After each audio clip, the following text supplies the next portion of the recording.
Assalamualaikum warahmatullahi wabarakatuh. Innal hamdalillah nahmaduhu wa nasta'inuhu wa nastaghfiruh wa na'udzu billahi min shururi anfusina wa min sayyiati a'malina.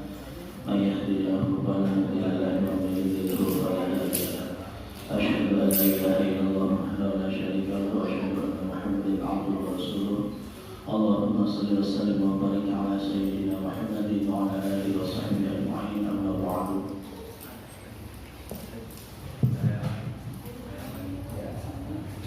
Allah Ta'ala Tuhan Al-Karim.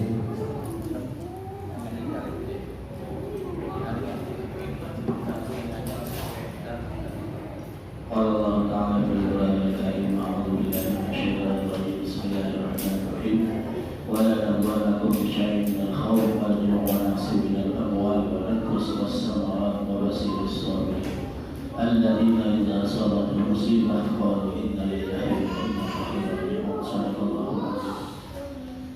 Pertama-tama yang saya hormati Khatibul Mushalah al-Islam, yaitu Akhirul Kiram Bapak Muhammad Arifin, yang saya hormati Wakil Ketua LKM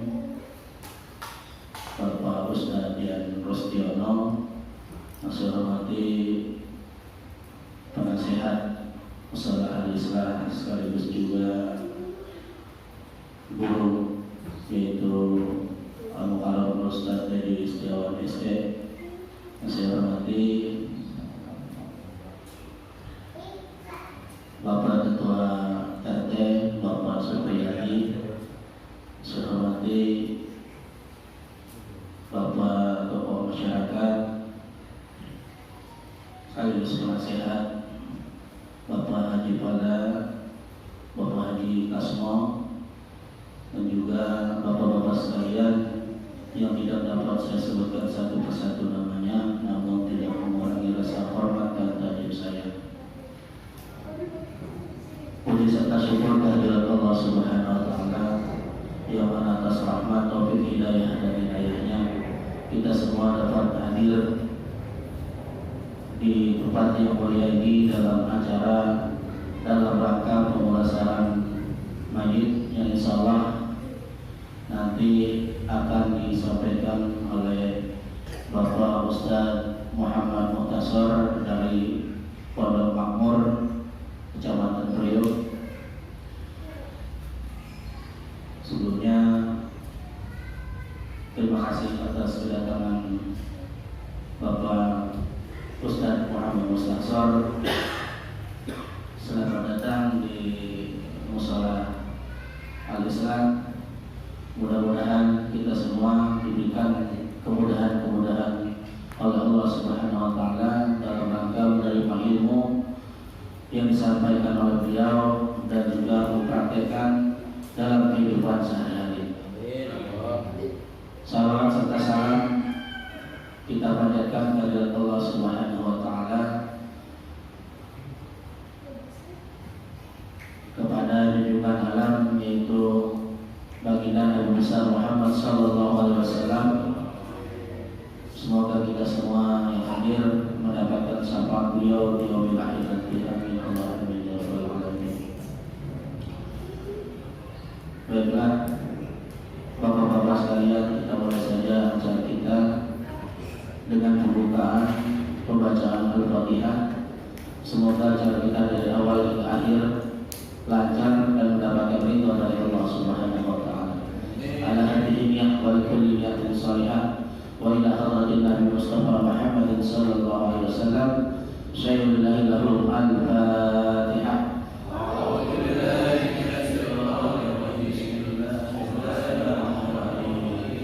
Alhamdulillahi rabbil alamin ar-rahmanir rahim maliki yaumiddin. Iyyaka na'budu wa iyyaka nasta'in ihdinas siratal mustaqim siratal ladzina an'amta 'alaihim ghairil maghdubi 'alaihim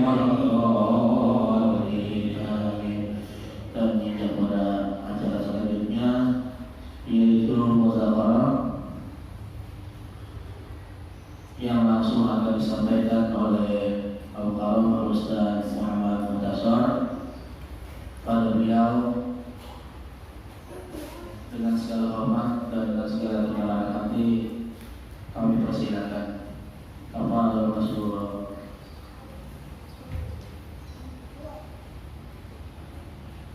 Sallu ala Nabi.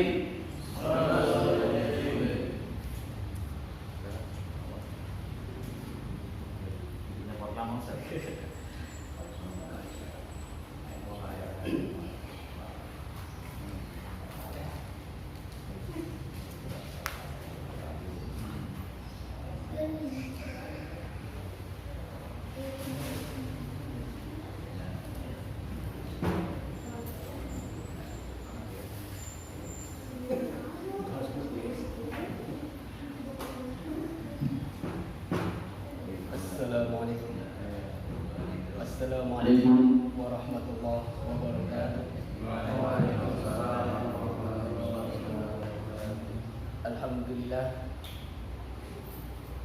Alhamdulillahilladzi hadana li hadza wa ma kunna linahtadiya laula an hadana Allah.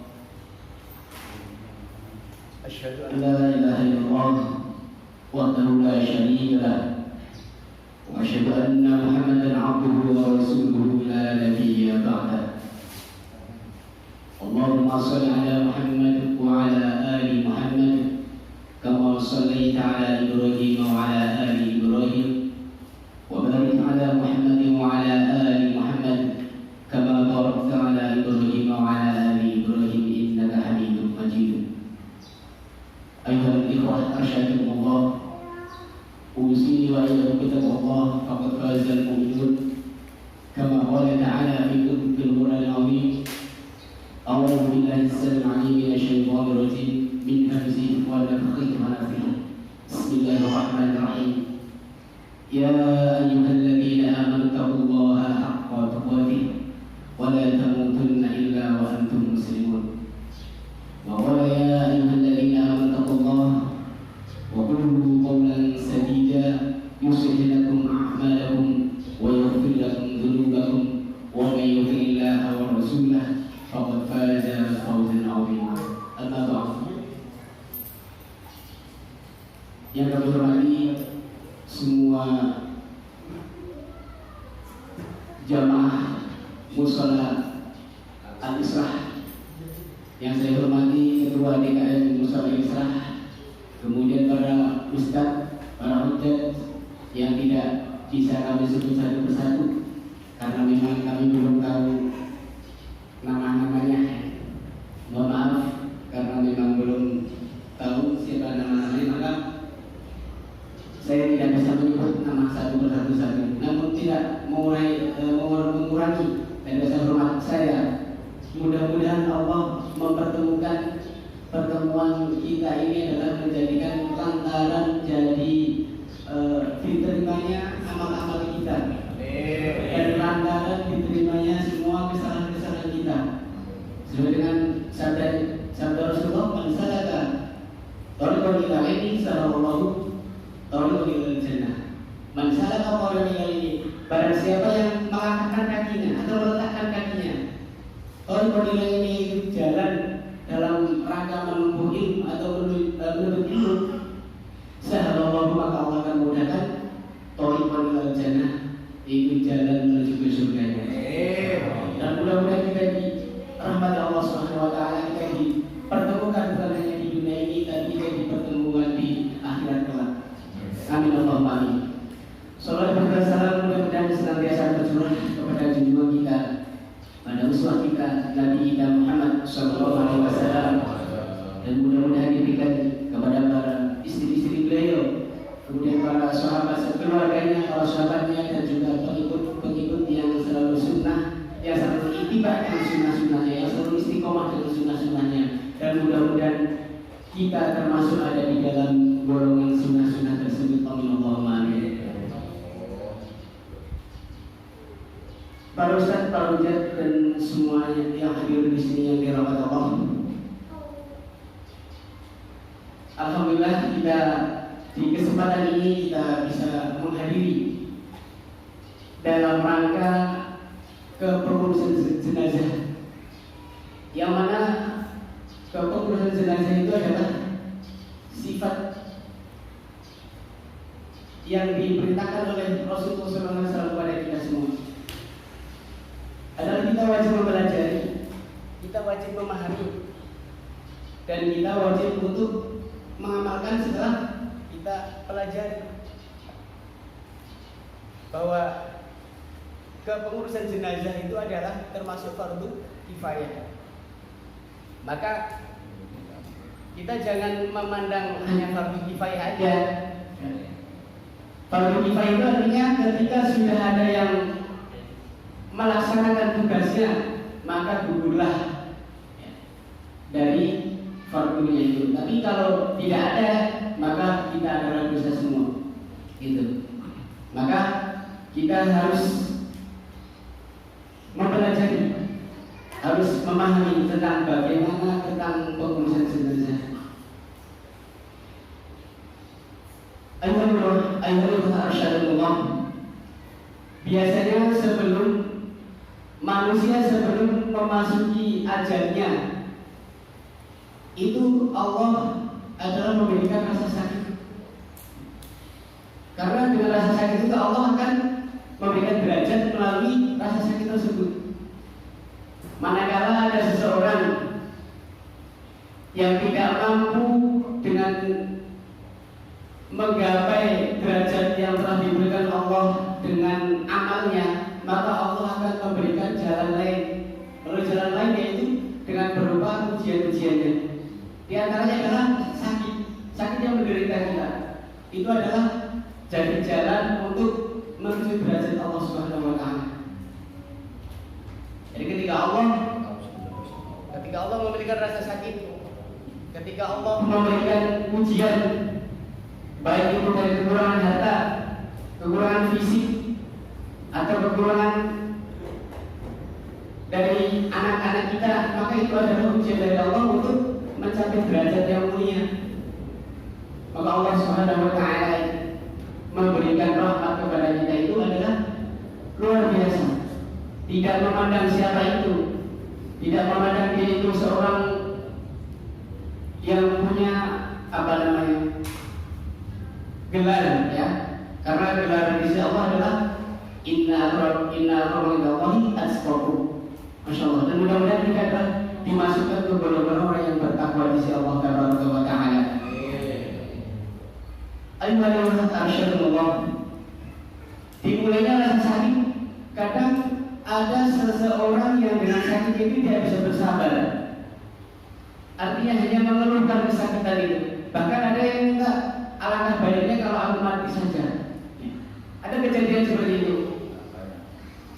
Ketika diberikan ujian oleh Allah dengan rasa sakit yang luar biasa, yang menderita, kemudian tidak ada sebuah kesembuhan, maka orang itu mengeluh, alangkah baiknya kalau aku itu mati saja. Padahal dilarang oleh Rasulullah SAW.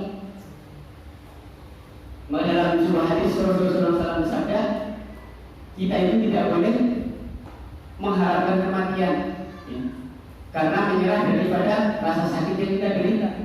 Melainkan kita diperintah untuk memohon kepada Allah, ya Allah, jadikanlah kehidupanku itu lebih baik jika memang hidup itu adalah lebih baik. Jadikanlah hidup itu lebih baik kalau memang nanti ketika sembuh, setelah sembuh dari sakit itu akan lebih baik. Tapi kalau tidak, ya Allah, matikanlah jika memang kematian itu akan lebih baik untuk dirimu sendiri. Masya Allah. Sebagai firman Allah, yaitu kullu nafsin dha'iqatul maut. Kullu nafsin dha'iqatul maut. Tiap-tiap jiwa itu pasti akan merasakan kematian. Wa innama tuwaffawna ujurakum yaumal qiyamah. Dan sesungguhnya pada hari kiamat sajalah disempurnakan pahala. Kemudian dari hadis dari Rasulullah SAW, an Abi Hurairah qala Nabi sallallahu alaihi wasallam, "Aktsiru dzikra hadhihi min ladzati", yakni kita diperintahkan oleh Rasulullah untuk senantiasa memperbanyak mengingat kematian, mengingat semua hal-hal yang menghilangkan dari segala kenikmatan. Kita diperintahkan oleh Rasulullah untuk selalu mengingat hal-hal yang menghilangkan kenikmatan. Apa itu? Yaitu al-ladati, yakni al-maut, yaitu adalah tentang kematian. Masya Allah, dalam riwayat ketika seseorang mengalami sakaratul maut itu sakitnya luar biasa. Maka ketika Nabi Idris yang minta merasakan bagaimana pedihnya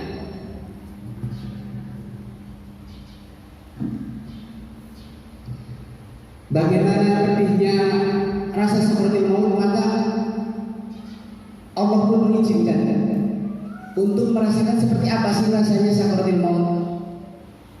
Maka dalam hadis Rasulullah SAW, sakitnya itu adalah seperti binatang yang dikuliti hidup-hidup, itu lebih sakit 300 kali lebih. Masya Allah. Dalam riwayat lain, sakitnya itu melebihi sakitnya sayatan dari pedang 300 kali sayatan. Luar biasa sakitnya. Maka kita bermohon pada Allah, mudah-mudahan kita dimudahkan ketika kita menemui ajal kita. Mudah-mudahan Allah memudahkan, meringankan ketika roh itu keluar dari jasad kita. Amin Allahumma amin.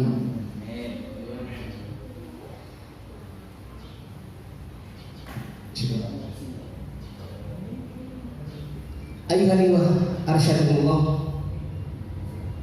Kemudian ketika saudara-saudara kita sakit, ada kewajiban untuk kita, yaitu apa? Menjenguk orang sakit.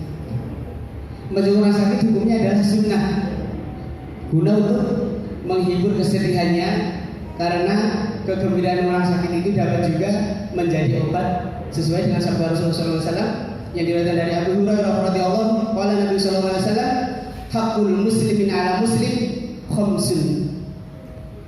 Bahwa hak seorang muslim atas orang Islam yang lain adalah ada 5. Yang pertama adalah raddus salam, adalah menjawab salam. Yang pertama. Kemudian yang kedua adalah wayatul marid, menengok orang sakit.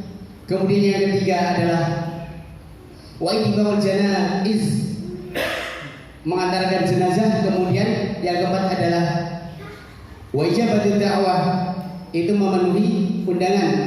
Kemudian yang kelima adalah wa tashmitul 'abish, mendoakan orang yang bersih. Hadis riwayat Bukhari.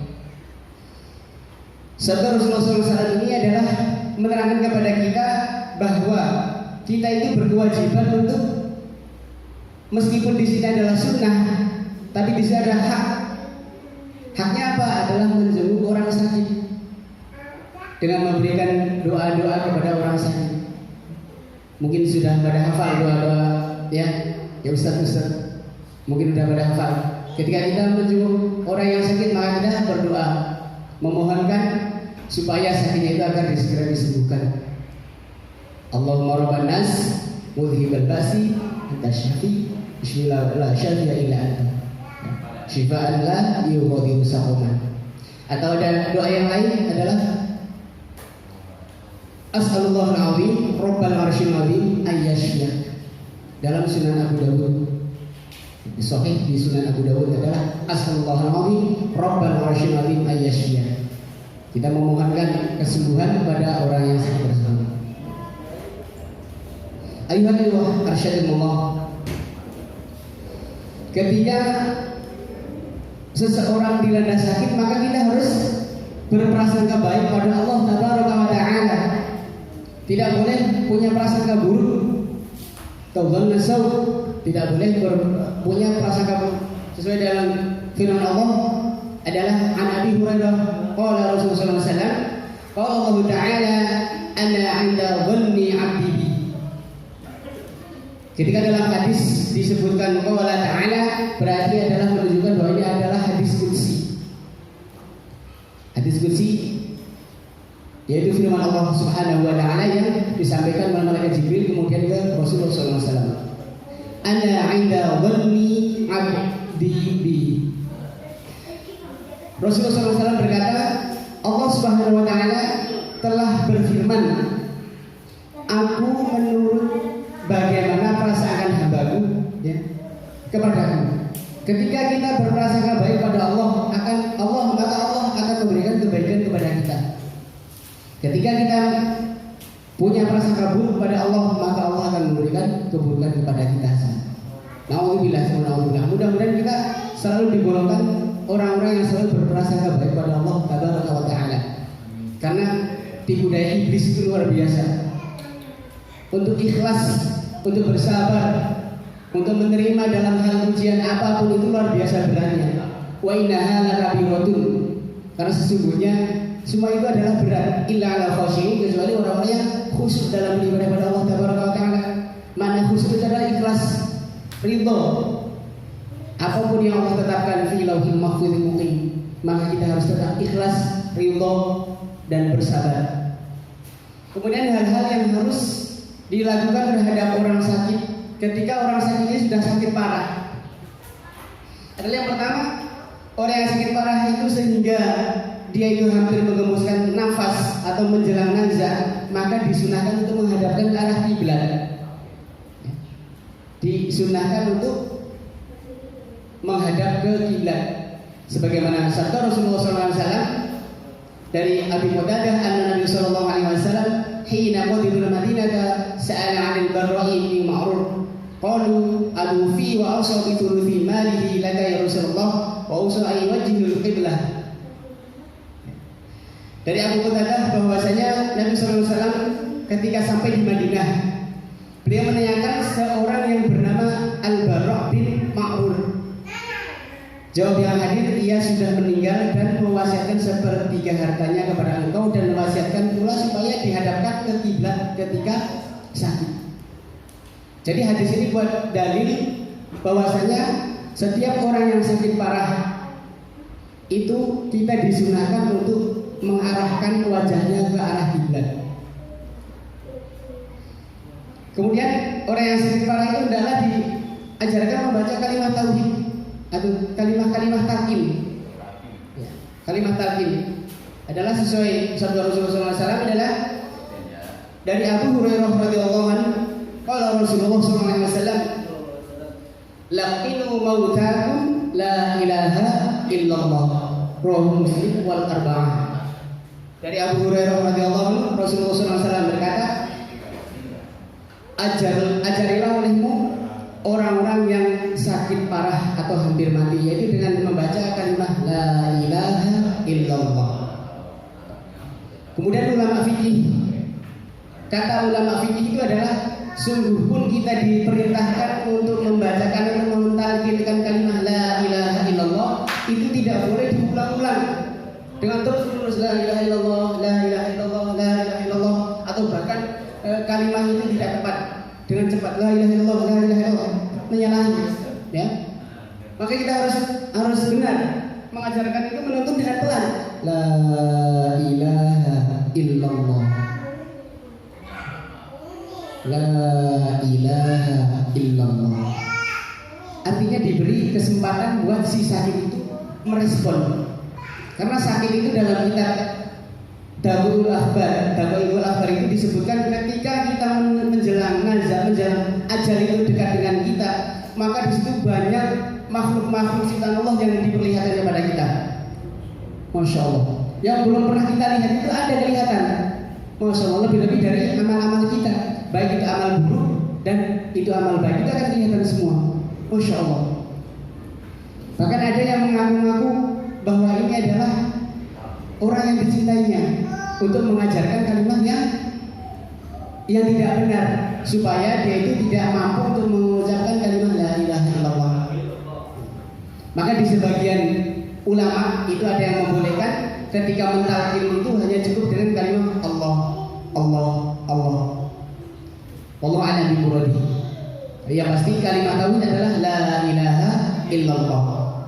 Terus bagaimana kalau seandainya yang nazar itu hanya cukup dengan kalimat la ilaha, ya. Pertanyaan adalah bagaimana ketika si calon mayit itu adalah hanya mengucapkan kalimat la ilaha, artinya apa? Tidak ada ilah, ya kan? Tidak ada ilah. Innama amalu binniyah, ya. Ketika orang itu beriman, kebiasaan orang yang sakit itu adalah kebiasaan selalu berzikir pada Allah, insya Allah yutsabbitullahu alladziina aamanu bil qawli tsabiti fil hayati dunya wa fil akhirah. Allah itu akan menetapkan, akan memantapkan kalimat-kalimat yang selalu diucapkan ketika hidup. Yutsabbitullahu alladziina aamanu bil qawli tsabiti. Artinya kalau seseorang itu kebiasaan berzikir pada Allah, selalu beribadah pada Allah, Allah akan memudahkan kalimat la ilaha illallah itu. Walaupun la ilaha illallah itu hanya ada di dalam hati, meskipun tidak terdengar oleh lisan kita, tidak terucap dengan lisan dan tidak terdengar oleh telinga kita yang mentalkin itu. Masya Allah, tabarakallah. Jadi kalimat la ilaha illallah itu adalah perintah dari Rasulullah SAW ketika kita mentalkin. Terus ada lagi dalam Sunan Abu Dawud itu dalam hadisnya meriwayatkan bahwa iqra'u 'ala mautakum yasinun. Artinya bukan ketika sudah meninggal terus kemudian membacakan surah Yasin, bukan. Tapi dalam 'ala mautakum yasin, dibacakan oleh kalian surah Yasin atas orang yang mau meninggal atau dalam keadaan sakarat. Jadi pentingnya surah Yasin itu adalah Allah akan memberikan kemudahan ketika roh itu keluar. Allah akan memberikan kemudahan dengan bacaan Al-Quran dari surah Yasin itu. Allah akan memberikan mudah jalan roh untuk keluar. Masya Allah. Itu diriwayatkan dari Mu'tal bin Yasar. Kalau Nabi SAW iqra'u 'ala mautakum yasin. Dari Mu'tal bin Yasar itu adalah meriwayatkan kalau Nabi SAW bahwa Nabi SAW bersabda, bacakanlah olehmu surah Yasin kepada orang yang sakit parah ketika menjelang kematian. Ya. Memang ada perbedaan pendapat ya, ketika sudah meninggal, sudah dikuburkan baru kita membacakan Yasin ya. Padahal sunnahnya adalah ketika nazar, gitu. Diperintahkannya ketika nazar. Terus hal-hal yang harus dilakukan terhadap orang yang sudah meninggal adalah hendaknya memejamkan mata setelah ruh itu keluar. Jadi orang yang meninggal itu semua itu matanya itu terbelalak. Kenapa matanya terbelalak? Terbelalak itu karena Rasulullah SAW menyampaikan sabdanya adalah dari Syaddad bin Aus, qala Rasulullah SAW, "Idza hadartum mautakum faghmidul basar fa inal basara yatba'u ruh wa qulu khairan fa innahu yu'ammanu 'ala ma qala ahli bait." Rawahu Ahmad wa Ibnu Majah.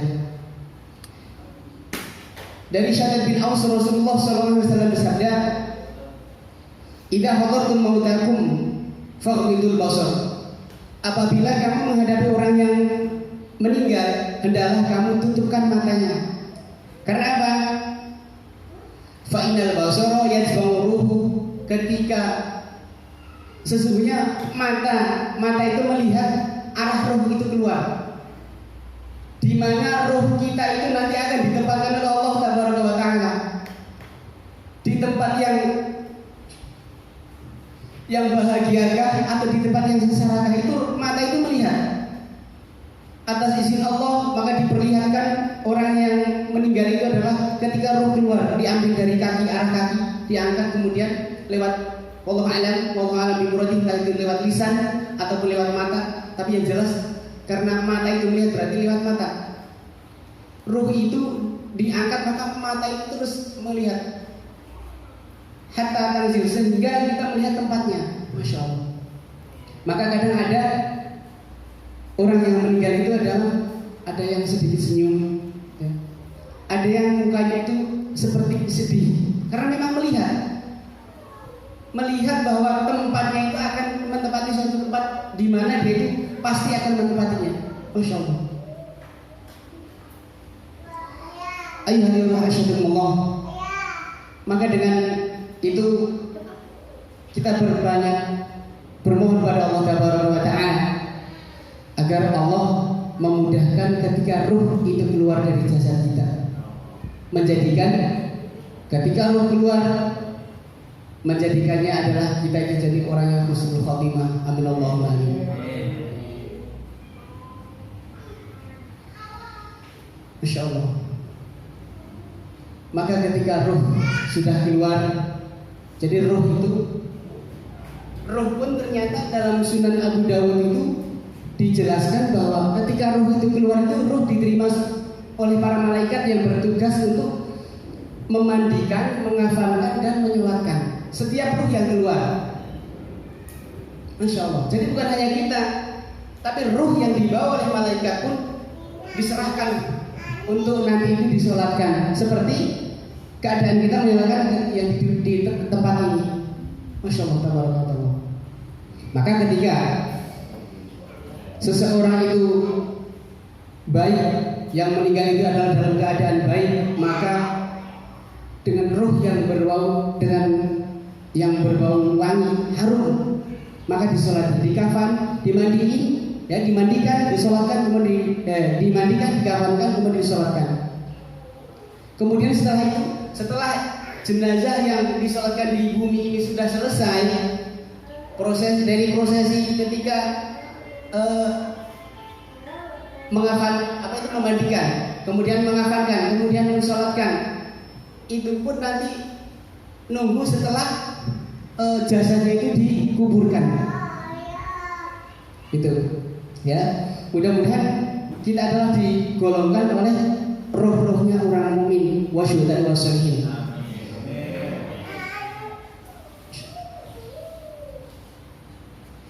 Kemudian hal yang dilakukan setiap orang yang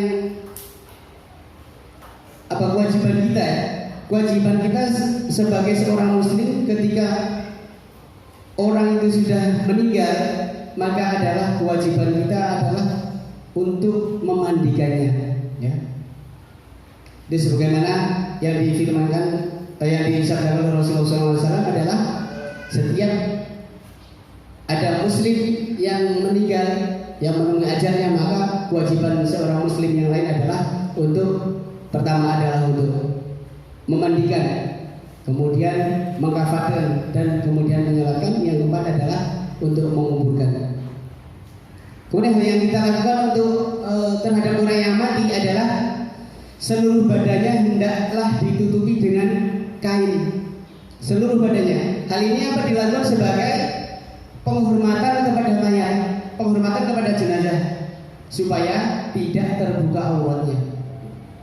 Dari Aisyah radhiyallahu anha anna Rasulullah SAW hina tufi sujiya bi burdin hibarah, rawahu al-Bukhari wa Muslim. Dari Ibunda Aisyah radhiyallahu anha, sesungguhnya Rasulullah SAW ketika wafat ditutup dengan kain tenunan dari Yaman, burdah. Kalau kita cukup dengan kain yang ada, ya bisa dengan, kalau orang Jawa itu bisa dengan kain jari, ya. Kain jari, kain yang panjang, yang bisa menutupi seluruh tubuh si mayat itu.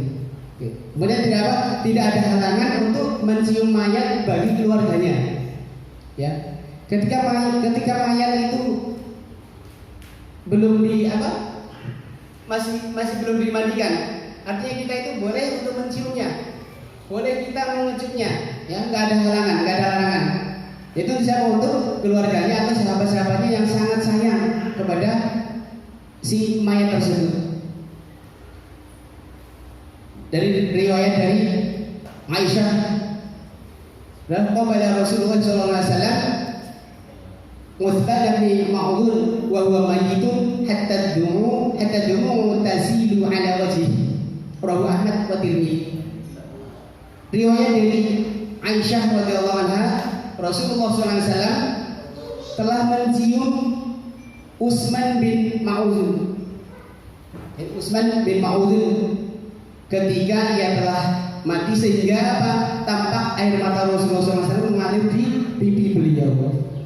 Jadi tidak ada halangan ketika kita mencium jenazah.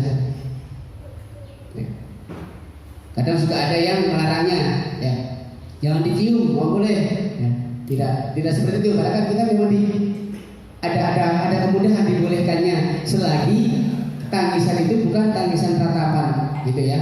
Jadi boleh menangis.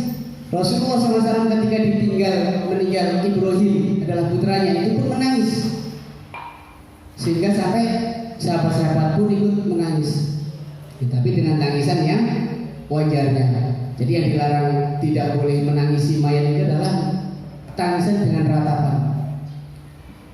Kemudian yang ketiga adalah, yang keempat adalah ahli mayat yang mampu dalam segala membayar hutang, ya. Karena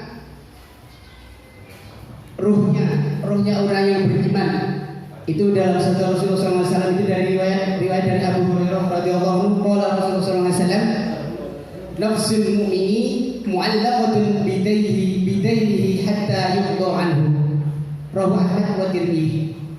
Dari Abu Hurairah radhiyallahu anhu, Rasulullah SAW telah berkata,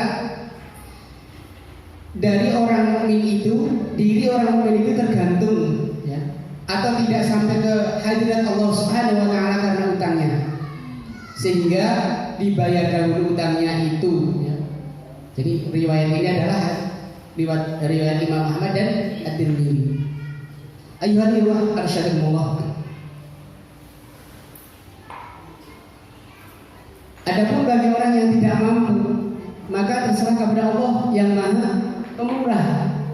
Misalnya orang yang meninggal itu punya utang piutang, ya. Terus dia itu sudah punya niat untuk melunasinya,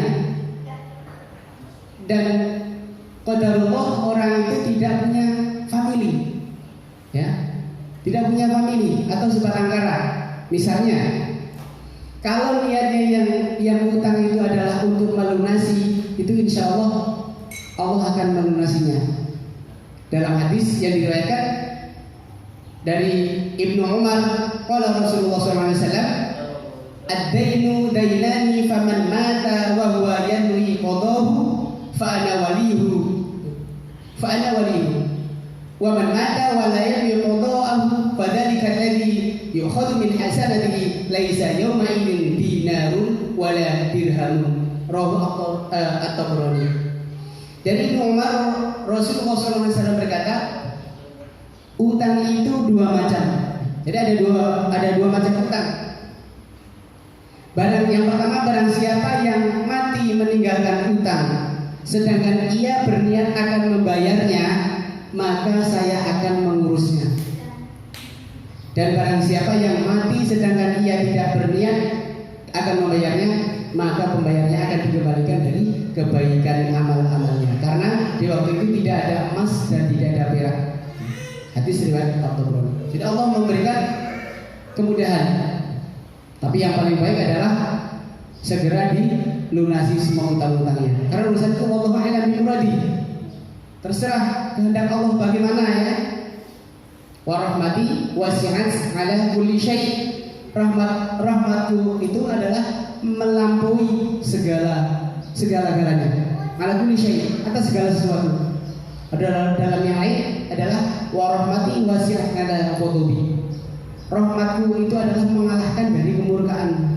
Jadi ketika Allah itu memberikan rasa rahmat, apa adalah kasih sayang, memberikan kasih sayang kepada seorang hamba itu tidak pandang bulu. Siapa itu tidak dilihat oleh Allah, tidak dipandang oleh Allah. Wa rahmati wasi'at ala qudubi. Rahmatku adalah melampaui atau melebihi daripada kemurkaanku. Masya Allah, tabarakallah. Kemudian ada berapa kewajiban yang berhubungan dengan mayat, sebagaimana yang tadi sudah saya jelaskan, adalah bahwa kewajiban kita terhadap orang yang meninggal adalah ada 4, ya. Yang pertama adalah memandikan mayat. Dalam fikih Islam bahwa syarat wajib mandi itu diantaranya ada, yang pertama ada mayat orang Islam, ya. Itu yang wajib kita mandikan. Ada kukunya walaupun sedikit. Jadi pernah ketika zaman sahabat itu, zaman perang, ada yang terbunuh hingga yang terlihat itu hanya tangannya. Jadi bagian tubuh yang lain itu sudah tidak ada, sudah dimakan oleh burung dalam riwayat itu. Kemudian dia itu bisa mengenali, ya, seorang sahabat yang lain itu bisa mengenali karena dari cincinnya, maka wajib disolatkan. Masya Allah. Padahal kalau kita mati dalam keadaan perang adalah tidak perlu dimandikan dan tidak perlu disolatkan. Tapi di situ adalah satu tuntunan bahwa kita boleh menyolatkan ketika kita hanya menemukan baik itu potongan kepala atau potongan kaki atau potongan tangan. Ketika yang meninggal itu adalah orang muslim. Kemudian mayat itu bukan mati syahid. Gitu. Kalau mati syahid adalah lam yaghtasil wa la yusalli ya. Kalau orang yang mati syahid itu tidak dimandikan dan juga tidak disolatkan. Jadi langsung dibungkus dengan darah yang ada, dengan pakaian yang ada. Kalau ada kain kafan cukup dikafani, tapi tidak perlu dimandikan dan tidak perlu disolatkan. Gitu. Kemudian cara memandikan mayat adalah sebelum memandikan kita harus terlebih dahulu membersihkan bagian-bagian ya, baik itu dari kemaluan, baik itu kuku-kuku, baik itu telinga, hidung, itu kita bersihkan terlebih dahulu sebelum kita mewudukan jenazah. Kita bersihkan, kalau perlu kita gunting kukunya sampai bersih. Terus kemudian kita bersihkan giginya, bersihkan hidungnya, kemudian bersihkan telinganya. Itu sunnah Rasulullah SAW. Setelah bersih, kemudian didudukkan, agak didudukkan atau diangkat dengan tangan kanan kita. Jadi posisinya, kalau kita ada di sebelah, misalnya sebelah kiri jenazah, maka kita mengangkat tangan dengan tangan kanan kita. Kemudian agak didudukkan, jenazah agak didudukkan, kemudian tangan kita yang kiri itu menekan pelan-pelan ke perut jenazah. Tujuannya adalah untuk mengeluarkan semua kotoran yang ada di dalam perut. Kenapa harus demikian? Karena ketika kita tidak mengeluarkan kotoran tersebut, maka nanti pas dikafankan bisa jadi kotoran itu akan keluar. Jadi makanya pentingnya kita agak mendudukkan ketika jenazah dimandikan itu untuk memudahkan kotoran itu keluar. Kalau dikira kotoran itu sudah tidak ada, maka sudah cukup dengan dibersihkan. Kemudian kita membersihkannya juga harus pakai dengan sarung tangan. Gitu. Tidak boleh bersentuhan langsung. Itu untuk menghormati jenazah. Kemudian setelah bersih baru kita mewudukan sebagaimana wudu kita. Kita dimulai dari kanan. Sama seperti wudunya orang hidup. Nah, setelah bersih, setelah diwudukan, baru kita mulai memandikan. Bagaimana cara memandikannya? Adalah pertama dengan bagian kanan. Itu, bagian kanan. Dimulai al-ibtida'u biyamin. Jadi kita memulai dari bagian yang kanan. Kita miringkan ke bagian kiri. Kita miringkan ke tangan yang kiri. Jadi kita mulai dari yang kanan. Jadi berapakah cara memandikannya adalah 3, 5 ataupun 7 gitu. Walaupun satu kali itu sudah sah, tapi sunnahnya adalah 3, 5 atau 7 atau lebih banyak juga itu lebih baik. Kalau memang dipandang perlu, itu juga lebih baik untuk diulang-ulang. Bisa 9. Itu untuk meyakinkan bahwa si mayat itu adalah sudah bersih. Terus kemudian setelah kanan sudah, maka kita balikkan ke arah sebelah kanan. Maka kita memandikan anggota badan di sebelah kiri. Ya, dimulai dari bagian kepala sampai ke kaki sama. Terus yang pertama adalah dengan air sabun. Ya. Kalau dalam hadis itu pakai sidr atau bidara. Tapi kalau susah untuk mendapatkan bidara, maka cukup dengan sabun itu sebagai pengganti bidara itu. Itu untuk membersihkan semua kotoran-kotoran yang ada pada mayat. Kita usap pelan-pelan, kita usap pelan-pelan dengan beristighfar. Ya. Memandikan jenazah itu dengan istighfar, dengan memohonkan ampunannya pada jenazah. Dari hadis yang diriwayatkan oleh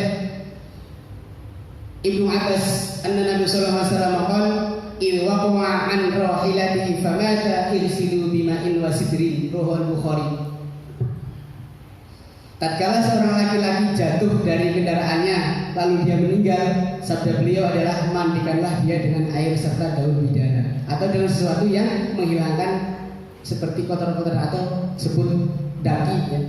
Daki ataupun kotoran-kotoran yang ada pada tubuh kita. Hadis ini lihatnya dari orang yang mati dari kendaraan, tapi ini tidak khusus untuk yang jatuh dari kendaraan. Jadi sifatnya umum, meskipun di sini ada ditujukan pada orang yang jatuh dari kendaraan, tapi sifatnya umum. Untuk semua yang meninggal maka dimandikannya dengan air sabun. Setelah itu yang terakhir adalah dengan air yang dicampur dengan kapur barus gitu, untuk mengawetkan mayat supaya tidak cepat bau gitu. Kemudian ada siapa yang berhak untuk memandikan? Siapa yang lebih berhak untuk memandikan mayat?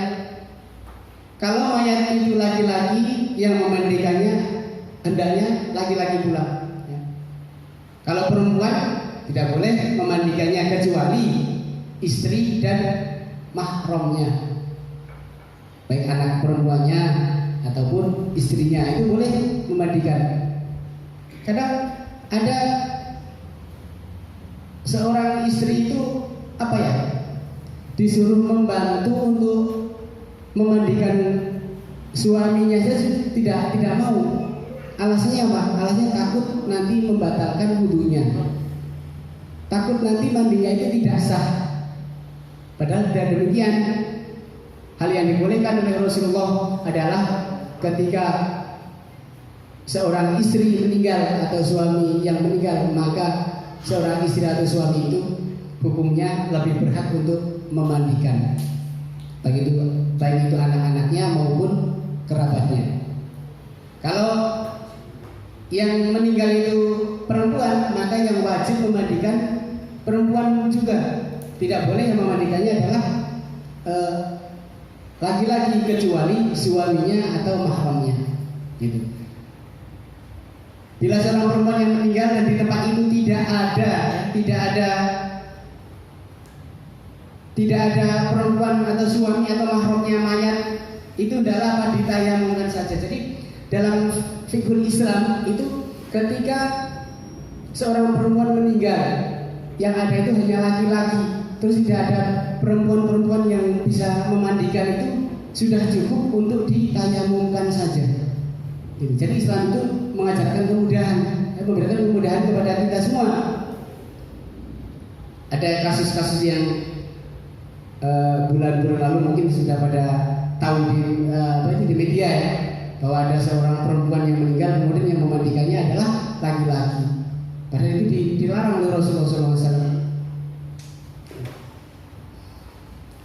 Kemudian hadis dari Aisyah, qala Rasulullah SAW, man ghasala mayitan fa'adda fihi al-amanata wa lam yubshi alaihi ma yakunu minhu inda dhalika kharaja min dhunubihi kayama waladhu ummuhu wa qala la yalihi aqrabakum in kana ya'lamu fa in lam yakun ya'lam faman tarawna 'indahu haddan min wara'i wa amanatin. Rawahu Ahmad.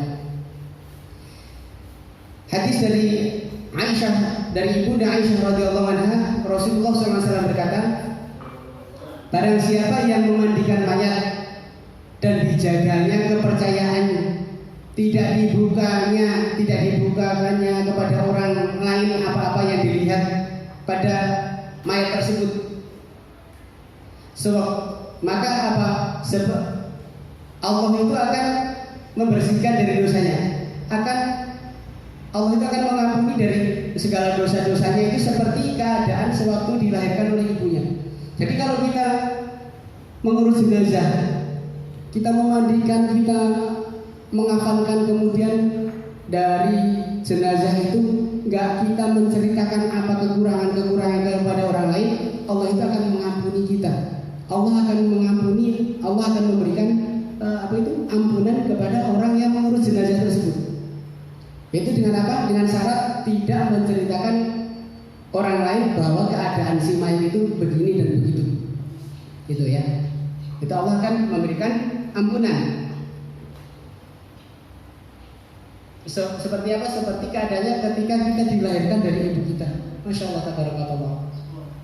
Itu luar biasa ya pahala yang Allah berikan kepada kita. Hanya dengan mengurus jenazah, kemudian kita amanah, kita tidak menceritakan apa yang kita lihat ketika kita memandikan jenazah, itu luar biasa pahalanya.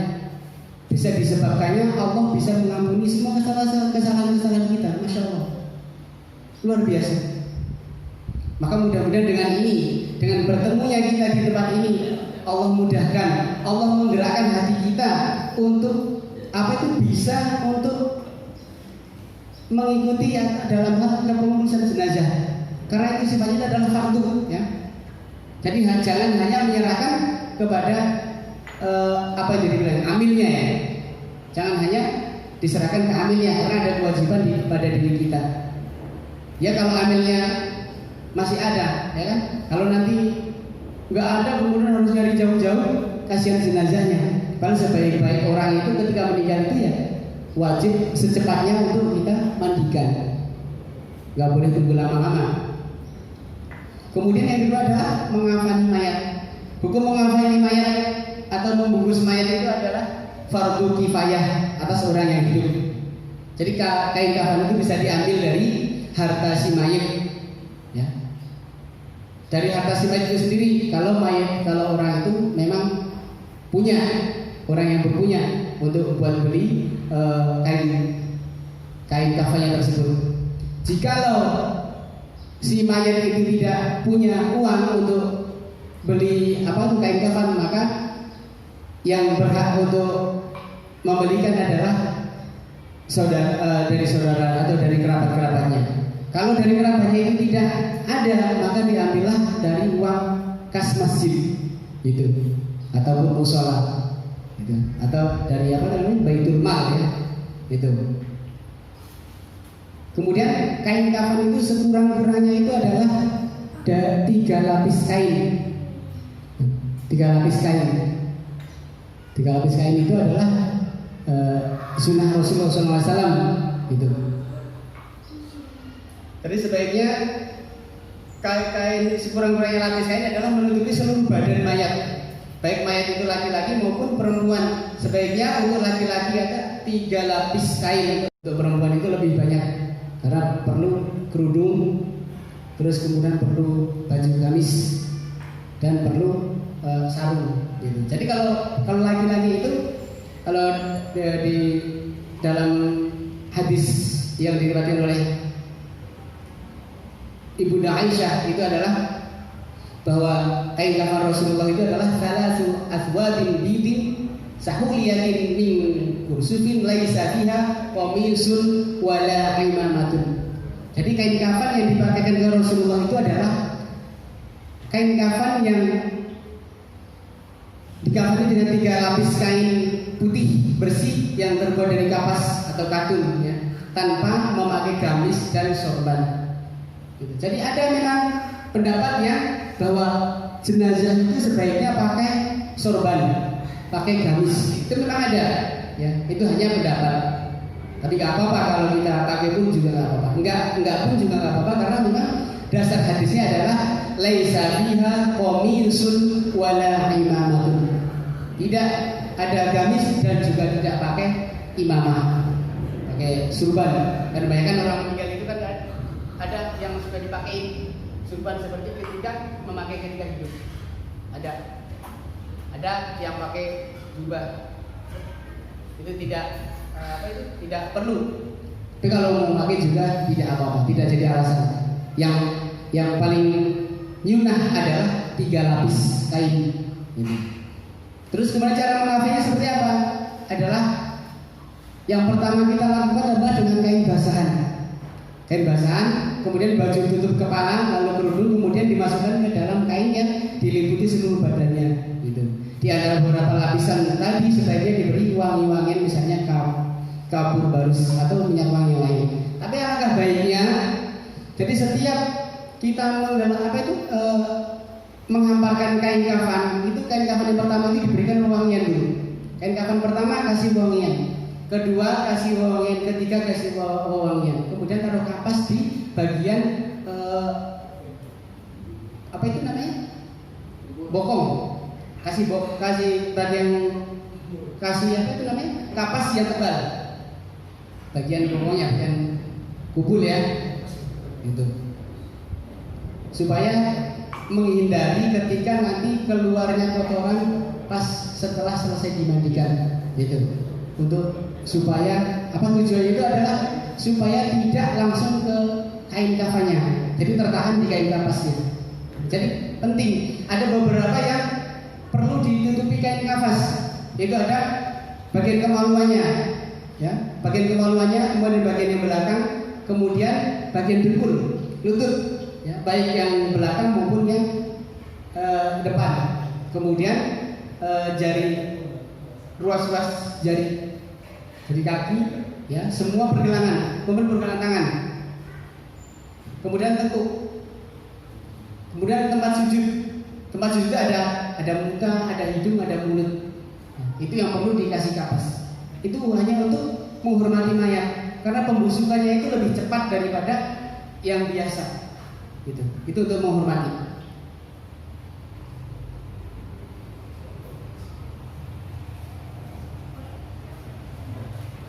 Terus kemudian kain kafan. Kain kafan itu sebaiknya memakai kain kafan yang warna putih. Pertanyaannya, boleh tidak kira-kira kalau memakai kain kafan selain warna putih? Atau misalnya warna hitam, atau hijau, biru, dan selainnya? Boleh nggak kira-kira? Adalah dibolehkan, ya. Jadi dibolehkan memakai kain kafan yang bukan putih, itu juga dibolehkan. Tapi akan lebih baik, akan lebih bagus kalau kita pakai kain kafan yang putih, gitu. Sebagaimana sabda Rasulullah SAW adalah ilbasu min thiyabikum al-bayad, pakailah olehmu kain putihmu. Karena bapak innaha khairu thiyabikum wa kafinu fiha mautakum. Karena sesungguhnya kain putih itu sebaik-baik pakaianmu, sebaik-baik kainmu, dan kafanilah mayatmu dengan kain putih itu. Jadi sebaik-baik pakaian, sebaik-baik kain adalah kain warna putih. Maka kita disunahkan untuk memakai baju yang warna putih. Itu pahalanya lebih banyak.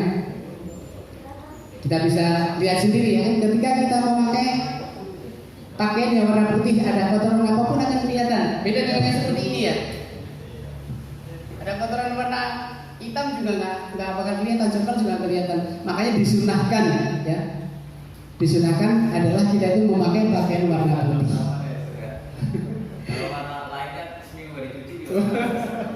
Ya, makanya pakaian hitam ya. Jadi Rasulullah itu pernah memakai warna hitam. Ya.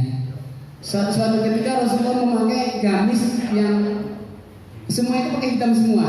Ya, kemudian keluar. Setelah keluar, beliau itu merasa kok ada bau yang nggak enak gitu dengan pakaian yang warna hitam itu. Maka kemudian Rasulullah SAW meninggalkan pakaian hitam itu. Bukan berarti kita pakai hitam itu nggak boleh kalau kita bisa menjaga dari kebersihan itu. Karena memang faktanya kalau pakai hitam itu lebih panas ya. Apalagi kalau kena terik. Jadi keringat kita itu gampang keluar. Maka Rasulullah SAW begitu keluar aroma yang kurang sedap, maka kemudian dilepas oleh Rasulullah SAW. Tapi tidak apa-apa. Jadi kalau misalnya ada jenazah, ada yang dikafani dengan kain kafan yang warna hitam, itu juga boleh. Warna hijau juga boleh. Ya. Warna biru, warna pink ya. Warna pink, jadi kayak apa warna pink ya? Jadi boleh. Tapi akan lebih utama itu adalah ilbasu min thiyabikumul bayad ya. Jadi kalau fainaha khairu thiyabakum wa kafinu fiha mautakum. Jadi lebih baik itu ya kita dikafani dengan kain kafan yang warna putih. Karena kain putih itu adalah sebaik-baik pakaian. Kemudian cara menyempurnakan pakaian kain kafan. Bagaimana cara menyempurnakannya? Apa itu pemakaian kain kafan? Adalah sabda Rasulullah SAW, nganjadir Qala Rasulullah sallallahu alaihi wasallam, "Idza kafana ahadukum akhahu falyuhsin kafanahu." Rawahu Muslim. Dari Jabir radhiyallahu anhu, Rasulullah sallallahu alaihi wasallam bersabda, apabila salah seorang dari kamu mengafani saudaranya, hendaklah kafannya dibaikkan. Baik di sini artinya adalah maksud dari baik sifatnya, baik dari sifat kain kafannya, baik cara memakaikannya, serta terbuat dari bahan yang baik. Itu. Jadi kalau kain itu harus kain yang baik, tapi tidak boleh berlebih-lebihan. Karena mentang-mentang disuruh cari yang baik, maka pilih yang terbaik, yang susah dalam hal pembusukannya. Itu tidak boleh ya. Ada yang kain yang awet, nggak cepat busuk kan ada.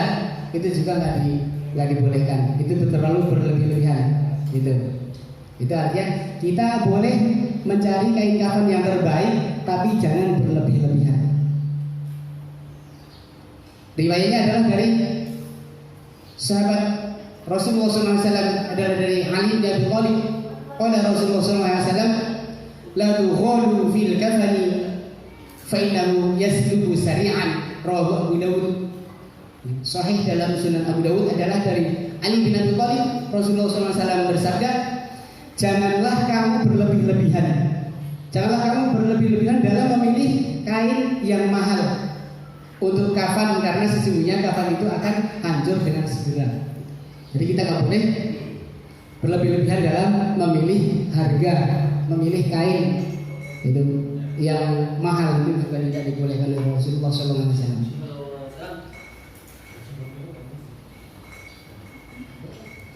Kemudian ada perkataan dari sahabat, namanya Asar ya. Asar sahabat itu adalah perkataan dari seorang sahabat. Itu didengar oleh Aisyah radhiyallahu anha. Jadi, man Aisyah anna Abu Bakr nadhara ila thawbin alayhi kana yamradu fihi faqalu ighsilu thawbi hadha wa zidu alayhi thawbaini fakafinuni fiha, qultu inna hadha khalaqun, qala innal hayya ahaqqu bil jadid min al mayyit innama huwa lil muhlakin. Dalam ringkasan kitab Al-Bukhari dari Aisyah radhiyallahu anhu, Abu Bakar adalah seorang khalifah yang pertama memandang kain yang beliau pakai sewaktu beliau sakit. Jadi melihat pakaian yang dipakai oleh Rasulullah SAW ketika Rasulullah SAW sakit. Kemudian, cuci olehmu kain ini dan tambahilah 2 kain lagi, lalu kafanilah aku dengan kain itu. Jawab Aisyah, kain ini sudah usang. Ujar beliau, sesungguhnya orang yang hidup lebih berhak memakai yang baru daripada mayat. Kemudian kafan itu hanya untuk tanah, daging dan kulit yang cepat hancur. Artinya di sini bahwa kita itu tidak boleh memilih kain kafan yang awet, yang cepat yang nggak cepat rusak. Iya, misalnya levis, tidak boleh ya. Levis atau kain parasut ya, tidak boleh. Harus kain katun ya. Gitu. Kemudian yang ketiga adalah menyolatkan mayat. Sebagaimana sabda Rasulullah SAW, "Shallu ala mautakum." Rawahu Ibnu Majah. Salatkanlah olehmu orang-orang yang sudah mati. Salat oleh kalian. Salatkanlah oleh kalian semua, yaitu atas siapa? Ala mautakum, atas orang-orang yang telah meninggal di atas kalian. Kemudian dalam riwayat lain adalah sallu ala man qala la ilaha illallah. Kita diperintahkan menyolatkan ketika orang itu mengucapkan kalimat la ilaha illallah. Berarti kalau yang meninggal bukan orang muslim, maka kita tidak wajib untuk menyolatkan. Hanya kewajiban kita adalah mengkafani dan menguburkan. Itu kewajiban kita. Jadi kewajiban muslim itu adalah terhadap muslim yang lain adalah menyolatkan kemudian menguburkan. Tapi kalau yang meninggal itu adalah bukan muslim, maka kita cukup hanya dengan mengkafankan dan menguburkan. Kemudian hadis dari Salam bin Aqwa, kunna julusan inda Nabi sallallahu alaihi wasallam idh utiya bi janazatin qala sallu ala sahibikum, rawahu Bukhari. Dari Salam bin Aqwa, pada suatu saat kami duduk dekat dengan Nabi sallallahu alaihi wasallam. Ketika itu dibawa seorang mayat. Kemudian beliau berkata kepada kami, sholatkanlah teman kamu. Jadi kita harus tetap ittiba dengan Rasulullah SAW.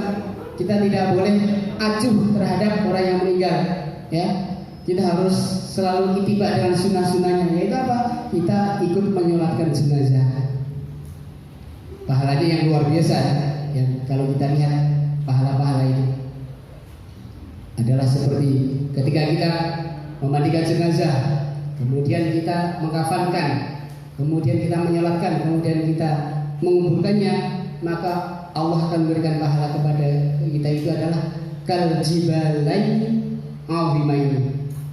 Jadi Allah itu akan memberikan pahala yang gedenya, besarnya itu seperti gunung, dan kedua gunung itu adalah besar semuanya. Masya Allah. Diriwayatkan dalam riwayat yang lain itu adalah seperti gunung Uhud. Kalau jibal ini azimaini. Jadi seperti gunung yang kedua-duanya itu adalah gunung yang besar. Kemudian adalah syarat untuk menyolatkan mayat. Apa syarat-syaratnya untuk menyolatkan mayat? Syarat yang pertama adalah sholat, yang juga menjadi syarat sholat mayat seperti adalah apa? Menutup aurat, ya. Menutup aurat, terus kita juga berwudu. Gitu. Ada satu lagi tentang pemandian. Tadi ada yang kelewat. Disunnahkan bagi orang yang memandikan jenazah itu untuk berwudu terlebih dahulu. Ya. Untuk memandikan, untuk mewudukan itu yang memandikan dan mewudukan itu kita harus bersuci terlebih dahulu. Kita berwudu dahulu. Balik ke masalah sholat. Jadi syarat-syarat sholat yang juga menjadi syarat-syarat sholat mayat adalah seperti menutup aurat, suci badan dan pakaian menghadap ke kiblat. Karena itu adalah syarat sahnya sholat.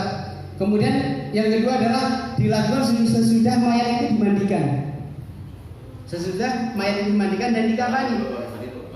Kalau ada mayat kemudian dimandikan belum, terus kemudian dikafankan juga belum, maka kita belum boleh untuk menyolatkan. Cukup kita dengan memohonkan ampun. Gitu.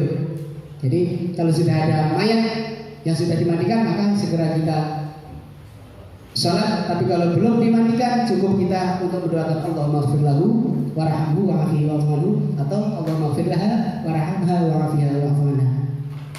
Kemudian yang ketiga adalah letak mayat itu di sebelah kiblat orang yang menyolatkan, artinya di depan kita. Oke. Kecuali kalau sholat itu dilakukan sholat di atas kubur. Sholat di atas kubur, memang boleh sholat di atas kubur. Pertanyaannya, sholat boleh nggak di atas kubur? Boleh ya, boleh kalau sholat itu untuk menyolati yang sudah meninggal. Jadi tujuan sholat di atas kuburannya orang yang meninggal itu adalah kita sholat untuk mayat yang sudah dikuburkan. Pernah suatu saat Rasulullah SAW itu mempertanyakan kepada orang yang suka apa itu dibilang kalau kata orang-orang sekarang itu marbot ya. Ada di zaman itu marbot itu meninggal. Ya. Kemudian ditanyakan Rasulullah itu nggak tahu kalau si marbot itu meninggal. Kemudian ditanya ke sahabat, wahai sahabatku, mana si fulan yang suka biasanya bersih-bersih masjid ini? Kemudian dijawab oleh sahabat, ya Rasulullah, dia itu sudah meninggal sebulan yang lalu. Kalau begitu antarkan saya ke pekuburannya. Maka Rasulullah SAW diantarkan ke pekuburannya, kemudian Rasulullah SAW sholat di atas kuburannya. Jadi artinya kita boleh melaksanakan sholat orang yang kita kenal atau siapa yang kita cintai, memang teman dekat kita ataupun saudara kita yang belum sempat kita menyolatkan ketika kita sebelum dikuburkan, kemudian ada berita tahu-tahu sudah dikuburkan, maka kita boleh untuk mendatangi kuburannya.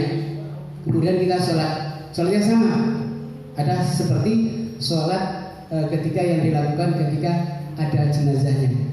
Kemudian rukun menyolatkan mayat itu ada di antara itu ada tiga rukun. Yang pertama adalah niat, karena segala amal itu adalah innamal a'malu binniyah. Segala sesuatu, segala amal perbuatan itu dengan niat. Ketika kita tidak berniat dengan bersengaja untuk menyolatkan mayat, maka tidak ada pahalanya, maka tidak ada sholat. Falaisa sholat, maka tidak ada sholat baginya. Jadi pertama itu adalah kita harus niat. Kemudian di mana tempat niat? Apakah ada di lisan kita? Niat adalah dalam usul fikih bahwa niat itu adalah an-niyatu mahal, atau tempatnya niat itu adalah fi qalbi. Jadi tempatnya niat itu ada dalam hati. Jadi bukan tempat niat itu bukan ada yang di lisan kita, gitu ya. Tapi nggak apa-apa kalau ada ucapan yang diucapkan melalui lisan kita, itu hanya untuk menguatkan hati kita. Mahallun niyat fi qalbi. Tempatnya niat itu ada dalam hati, cukup dalam hati. Ketika hati kita sudah niat, maka kita tidak perlu melafazkan usolli ala hadzal mayyit atau usolli ala hadzal mayyit tadi. Itu sudah cukup dengan hati kita. Kalaupun kita melafazkan, itu tidak apa-apa karena hanya untuk menguatkan. Jadi apa itu bersinergi bareng ya? Hati kita dan lisan kita itu bareng. Jadi lisan kita mengucapkan, hati kita itu ada, kalau bahasa Jawa itu kerentek, ada itu bahasa sini itu dorongan gitu ya. Dorongan. Ada dorongan untuk niat mensolati jenazah ini. Kalau kental Ustaz Dedi nggak tahu. Ya Ustaz Dedi nggak tahu ya. Kerentek, dorongan. Kalau kental pakai urut dulu ya. Jadi harus bersengaja dengan niat itu. Kemudian rukun mensolatkan mayat yang kedua adalah takbir 4 kali. Jadi tidak ada ruku, tidak ada sujud ya. Yang ada diawali dengan takbir, kemudian diakhiri dengan salam gitu. Jadi kalau ada yang salat jenazah dengan ada ruku, itu artinya apa ya? Masya Allah. Makanya perlunya kita memahami tentang bagaimana pengurusan jenazah itu seperti itu. Jangan sampai nanti kita sudah belajar, kemudian ketika ada orang meninggal kita ditunjuk jadi imam misalnya. Kita lupa Allahu Akbar ya kan. Saya itu ruku, Masya Allah, padahal kita udah belajar. Artinya kita setelah belajar, kita setelah sama-sama mempelajari, mari kita amalkan ya. Kita amalkan dengan niat apa itu li'ala'i kalimatillah. Karena termasuk dari membela agama Allah itu adalah menolong itu ya, menolong apa itu namanya? Membantu orang yang lain, muslim yang lain kita bantu, itu termasuk dari menolong agama Allah itu. Yang pahala yang luar biasa orang yang mengurus jenazah itu. Kemudian takbir yang ketiga itu adalah rukun dari menyolatkan mayat itu adalah Iqra'ul Fatihah, adalah membaca surah Fatihah. Karena setelah takbir itu kalau tidak ada bacaan surah Al-Fatihah itu adalah kata Rasulullah SAW, la sholata liman lam yaqra'a bi Fatihatil kitab. Hadis muttafaqun alaihi. Tidak sah sholat seseorang itu yang tidak membaca surah Al-Fatihah. Kemudian takbir yang kedua, takbir pertama adalah membaca surah Al-Fatihah. Kemudian takbir yang kedua adalah membaca sholawat Nabi. Suatu ketika ada sahabat Rasulullah SAW yang menanyakan tentang bagaimana bersolawat atas nabinya ini. Maka tanya sahabat tersebut adalah, ya Rasulullah, kaifa nusalli alaika ya Rasulullah? Bagaimana, seperti apa cara aku membacakan sholawat untukmu ya Rasulullah? Setelah mendengar ketika sholatnya seseorang tidak membacakan sholawat untukku maka sholatnya tidak diterima. Maka sahabat ada yang bertanya, kaifa nusalli alaika ya Rasulullah? Bagaimana cara bersolawat kami kepada engkau wahai Rasulullah? Maka Rasulullah SAW diam sejenak, nunggu perintah dari malaikat Jibril. Kemudian Rasulullah SAW bersabda, Allahumma sholli ala Muhammad wa ala ali Muhammad kama shallaita ala Ibrahim wa ala ali Ibrahim wa barik ala Muhammad wa ala ali Muhammad kama barakta ala Ibrahim wa ala ali Ibrahim fil alamin innaka Hamidum Majid. Atau boleh Allahumma sholli ala Muhammad wa ala ali Muhammad kama barakta ala Ibrahim wa ala ali Ibrahim innaka Hamidum Majid. Wa barik ala Muhammad wa ala ali Muhammad kama barakta ala Ibrahim wa ala ali Ibrahim innaka Hamidum Majid. Tanpa fil alamina. Kalau yang langsung itu fil alamina innaka Hamidum Majid dengan dua redaksi yang berbeda, tapi itu sama semua. Boleh ya. Tapi yang diajarkan oleh Rasulullah adalah yang kaifa nusalli alaika ya Rasulullah? Allahumma shalli ala Muhammad wa ala ali Muhammad kama shallaita ala Ibrahim wa ala ali Ibrahim. Wa barik ala Muhammad wa ala ali Muhammad kama barakta ala Ibrahim wa ala ali Ibrahim fil alamina innaka Hamidum Majid. Misalnya ada yang bertanya, kok enggak ada sayyidinanya? Ya. Misalnya ada yang bertanya, kok gak ada sayyidina? Sayyidina dikemanain? Kata sayyidina ketika dalam sholat itu sebenarnya tidak diajarkan oleh Rasulullah SAW. Jadi kata sayyidina, penyebutan tuan itu adalah di luar sholat kita.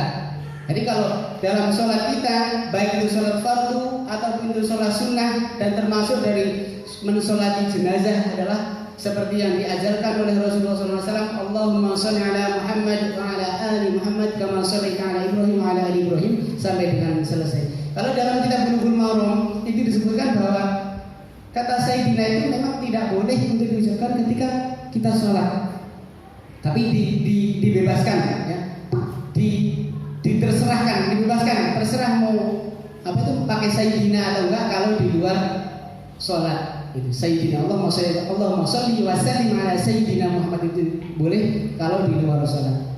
Jadi yang pentafsiran innallaha wa malaikatahu yusholluna 'alan nabi ya ayyuhalladzina amanu shollu 'alaihi wa sallimu taslima. Bisa ada perintah wa sallimu tasliman. Itu ada penghormatan di situ. Wa sallimu taslima. Maka kita cara menghormati adalah Allahumma sholli wa sallim ala. Ada tambahnya kalau di luar sholat. Allahumma sholli wa sallim ala sayyidina wa maulana Muhammad. Tidak apa-apa, tidak masalah kalau di luar sholat. Tapi kalau di dalam sholat tidak boleh menambahkan. Gitu. Karena perintah Rasulullah jangan ditambahin dan juga jangan dikurang-kurangkan. Memang ada perbedaan pendapat, tapi bukan berarti kalau yang pakai sayyidina kemudian sholatnya tidak sah, itu tidak ya. Tapi kalau dalam hadis sepakat adalah ketika sholat itu tidak Allahumma sholli ala sayyidina, tapi Allahumma sholli ala Muhammad wa ala ali Muhammad. Kemudian berikutnya adalah doa setelah apa tadi? Sholawat. Kemudian kita mendoakan untuk jenazah, untuk mayat. Ya. Takbir berikutnya adalah takbir ketiga. Ya. Dari Abu Hurairah radhiyallahu anhu Nabi sallallahu alaihi wasallam, "Idza shallaitum 'alal mayyit." Ketika kamu sekalian itu mensolatkan mayat, fakhlisu lahu du'a, maka ikhlaskanlah ketika kita berdoa. Kita betul-betul bermunajat pada Allah Subhanahu wa taala. Kita betul-betul ikhlas hati kita karena Allah taala. Demi apa? Demi ampunannya terhadap si mayat tersebut. Maka di sini bertanya apa? Fakhlisu. Hadis riwayat Abu Dawud dan Ibnu Hibban. Kemudian kabar lain seperti apa?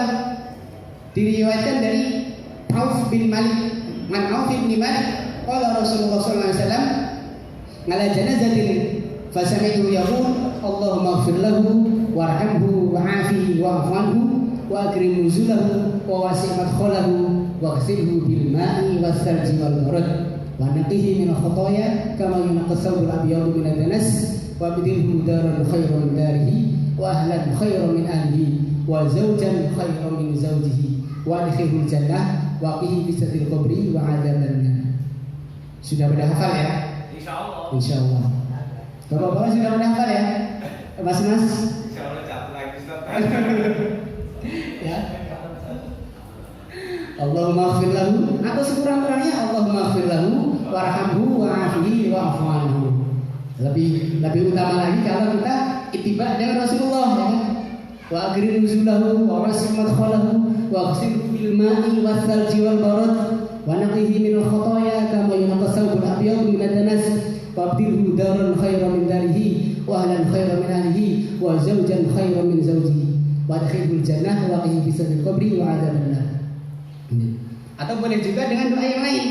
Bagaimana doa yang lain yang dicontohkan oleh Abu Hurairah radhiyallahu anhu adalah qala kana Rasulullah sallallahu alaihi wasallam. Jadi Abu Hurairah radhiyallahu anhu itu berkata bahwa Nabi sallallahu alaihi wasallam itu ketika mensalatkan jenazah, idza shalla ala janazatin yaqul, ketika Rasulullah sallallahu alaihi wasallam itu mensalatkan jenazah, maka beliau berdoa, Allahumma ighfir li hayyina wa mayyitina wa saghirina wa kabirina wa dzakirina wa unsana wa syahidina wa ghaibina. Allahumma man ahyaytu minna fa hi 'ala iman wa man tawaffaytu minna fatawaffahu 'ala islam. Ini berkaitan dengan firman Allah. Berkaitan dengan firman Allah, wala tamutunna illa wa antum muslimun. Maka Rasulullah SAW itu menyampaikan doanya, itu Allahumma man ahyaytu minna fa hi 'ala islam. Jadi minta kehidupannya dalam iman, dalam Islam, baik hidup maupun matinya. Masya Allah, tabarakallah. Kemudian setelah takbir yang ketiga, kemudian takbir yang keempat adalah doa untuk kita dan doa untuk jenazah dan doa untuk kita semua. Seperti apa doanya? Allahumma ighfir lana, Allahumma la tahrimna ajrahu wa la tudilni, atau wa la taftinna ba'dahu wa ighfir lana wa lahu. Ada doa tambahan selain Allahumma la tahrimna ajrahu wa la taftinna ba'dahu, ada wa la tudillana ba'dahu. Wa la tudillana ba'dahu wa ighfir lana wa lahu. Itu juga boleh. Allahumma la tahrimna ajrahu wa la taftinna ba'dahu wa ighfir lana wa lahu. Ada perbedaan ketika menyolatkan jenazah perempuan dan dengan jenazah laki-laki. Maka kita hanya cukup merubah dhamir, gitu. Yang tadinya Allahumma ighfir lahu, maka kita rubah dengan Allahumma ighfir laha warhamha wa'afiha wa'fu anha wa akrim nuzulha, dan sampai dan selesai. Begitupun doa yang takbir ke-4, Allahumma la tahrimna ajrahu, jadi Allahumma la tahrimna ajraha wa la taftinna ba'daha wa ighfir lana wa laha. Kemudian ditambah Allahumma rabbana atina fid dunya hasanah wa fil akhirati hasanah wa qina adzabannar. Allahumma khtim lana minka bil khair wa yakhir nasib bi rahmatika ya Allah ya arhamar rahim. Ada tambahannya. Kemudian baru salam. Terus ada beberapa sunat untuk jenazah atau bab tentang sholat untuk menyolatkan mayat adalah pertama mengangkatkan kedua tangan sebagaimana sholat kita. Annahu, dari riwayat dari Ibnu Umar itu adalah anaknya Umar bin Khattab radhiyallahu anhu, ya. Annahu sallallahu alaihi wasallam kana yarfa'u yadayhi fi jami' takbiratil janazah. Jadi sesungguhnya Rasulullah SAW itu bertakbir dalam setiap takbir ketika mensolati jenazah. Allahu Akbar. Kemudian Allahu Akbar sampai dengan 4 kali.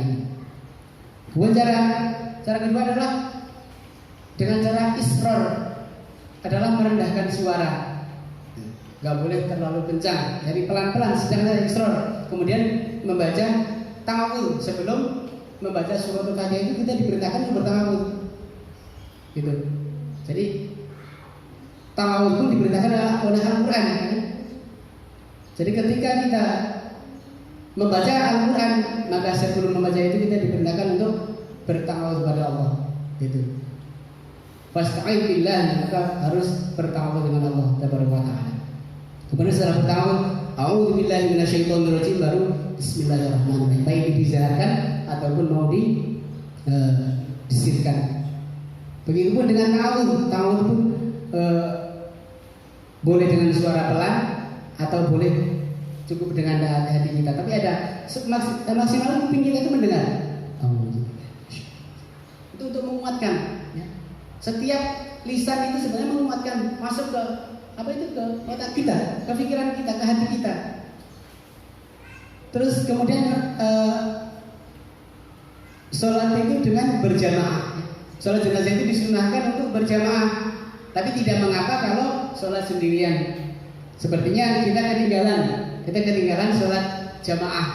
Tiba-tiba yang menyalakan sudah selesai, kita datang, kita nggak apa-apa, kita nggak ada masalah untuk kita sholat sendiri. Gitu. Adalah caranya itu sholat jenazah itu disunahkan berjamaah dan hendaknya dijadikan 3 shaf, ya, atau 3 baris. Jadi satu shaf itu kurang-kurangnya terdiri dari 2 orang. Itu paling kurang itu satu shaf 2 orang. Maka kalau ada 6 orang, kita buat memanjang ke belakang. Berarti 2-2. Imam satu orang di depan, kemudian 2 orang di belakang imam, kemudian di belakang lagi dan di belakang lagi. Itu kalau ada 6 orang. Kemudian kalau lebih banyak pun seperti itu. Memanjang itu akan lebih baik, akan lebih afdal. Gitu.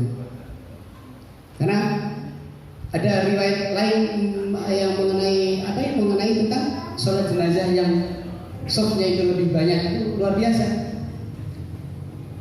Sabda Rasulullah SAW yang diriwayatkan dari Ibnu Abbas, qala sami'tu Rasulullah SAW yaqul ma min rajulin muslimin yamutu fayaqumu ala janazatihi 40 rajulan la yusyrikuna billahi syai'an illa syaffahumullahu fihi. Rawahu Ahmad dan Muslim. Dari Ibnu Abbas radhiyallahu anhu, ia berkata, aku mendengar Rasulullah SAW bersabda, tidaklah bagi seorang muslim yang meninggal lalu jenazahnya itu disolatkan oleh 40 orang yang tidak mensekutukan Allah, ya, tidak berbuat musyrik pada Allah Tabaraka wa Ta'ala, kecuali Allah itu akan memberi mereka syafaat padanya. La yusyrikuna billahi syai'an illa syafa'ahumullahu fihi. Kalau ada 40 orang yang mensolatkan jenazah itu tidak pernah menyekutukan Allah atau tidak berbuat musyrik pada Allah Tabaraka wa Ta'ala, illa syafa'ahumullahu fihi, kecuali Allah itu akan memberikan syafaat padanya. Luar biasa. Jadi pahala ampunan Allah itu pasti akan diberikan pada jenazah tersebut. Masya Allah, Tabaraka wa Ta'ala. Maha luasnya ampunan Allah itu.